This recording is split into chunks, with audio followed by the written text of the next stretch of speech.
says Toronto is the safest place in North America. Despite this, the head of the Police Association says he is wrong. Well, what he's saying, Michelle, is that it doesn't matter. When two little girls playing in their neighborhood park are shot in the middle of the afternoon, the city is not safe enough. Now, nobody wants to politicize a tragedy like this, but with emotions running high and conflicting opinions on how best to manage police resources, it seems unavoidable. To get the job done. We're angry. We've had enough. There have been more than 180 shootings to date in this city. Parents' worst nightmare. When I spoke with community leaders, they obviously expressed that the community is reeling, and all of us across this country's hearts are going out to the families. Been a violent and tragic 10 days. Tyler Richards, Naricho Clayton, and Daverico Downey were all shot to death within days of each other.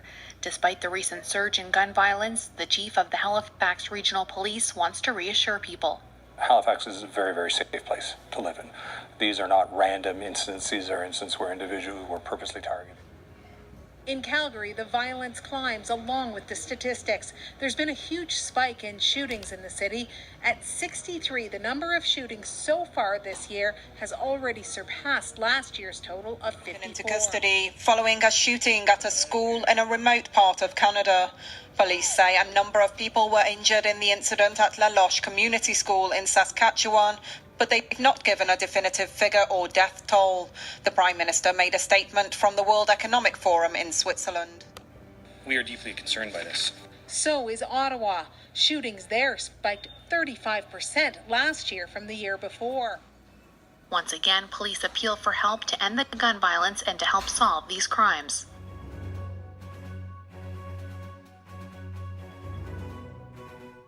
The dramatic increase in gun violence. Canadians are especially worried for their safety and their lives in Toronto and all over Canada. 2 little girls were recently shot in a public park in Toronto in the late afternoon. 3 men were killed within days of each other in Halifax. Calgary has surpassed the number of shootings last year by 10 deaths.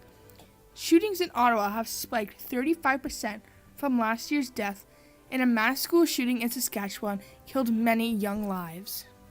Gun violence is taking young lives, traumatizing families, and taking over neighborhoods. Families are scared to go outside and carry on with their everyday lives.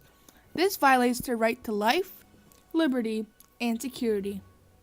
We always think of gun violence as an American issue, but slowly it is on the rise in Canada too. There were approximately 200 shootings in Canada this year. Most of gun violence is committed with illegal guns and usually by repeat offenders or gang-related activity. The Government of Canada is planning to add more officers on the streets from 7 a.m. to 3 a.m., especially in the summer months. Gun-related crimes are rising in Canada. Canada has the 4th highest homicide rate in the whole world.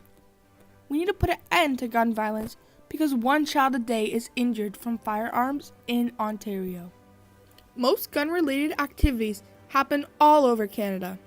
As of October 2nd, 2007, Toronto has endured 297 shootings, an average of 1 shooting a day, which has left 434 victims with varying degrees of injury, and 27 were pronounced dead. Saskatchewan, Montreal, Halifax, Calgary, Ottawa, Edmonton, Regina, and Toronto have had detrimental gun violence in the last year. A substantial increase in Regina has shocked many in the area. Gun violence has increased 95% over a 5-year period. Gun violence is no longer an American issue and has spiked in numbers in Canada. There has never been a time where guns have not been used in violent attacks. However, it has been increasingly popular to use guns across the country. We always assumed Canada is a very safe place to live, but with gun violence increasing, it is becoming very unsafe for families and fellow citizens of Canada.